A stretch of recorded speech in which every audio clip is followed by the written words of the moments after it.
স্বাধীনতা ঘোষণ বইয়ের গণতন্ত্রের প্রবক্তা শহীদ রাষ্ট্রপতি জিয়া রহমানের 40তম শাহাদত বার্ষিকী পূর্বতনা যুবদলের বিপ্লবী সভাপতি আমার বন্ধুরা জনাব আকবর ফারুক আজকের এই অনুষ্ঠানে উপস্থিত আছেন প্রধান অতিথি হিসেবে গাজীপুর মহানগর বিপ্লবী সভাপতি আমার পোস্ত এলাকার সরকার আদায় করেছেন বিএনপি সরকার প্রতিষ্ঠিত করতে হবে। সেই জন্য তারেক রহমান বলেছেন যে ঐক্যের কোনো বিকল্প না। আজকে আপনারা দেখছেন যে আমাদের মহানগরের সংগ্রামী সভাপতি এবং সাধারণ সম্পাদক ঐক্যবদ্ধ, তেমনি আমাদের সবাইকে ঐক্যবদ্ধ থেকে আজ রাজপথে থেকে এগিয়ে যেতে হবে।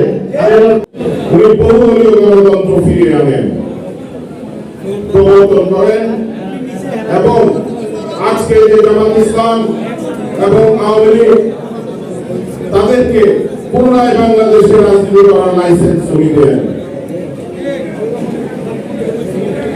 বন্ধুগণ, আমরা দেখেছি যে যখনই বাংলাদেশের গণতন্ত্র বিপন্ন হয়েছে, সংকটের মুখে পড়েছে, তখনই ইতিপূর্বে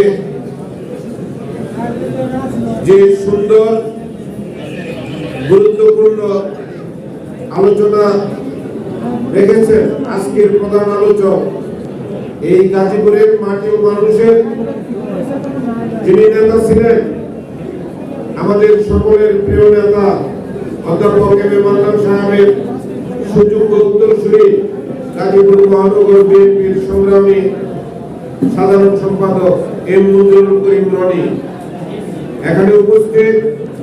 কে যখনই একটা বিপদের সম্মুখীন হয়েছে তখনই জিয়া পরিবার এই দেশের হাল ধরেছে। ধন্যবাদ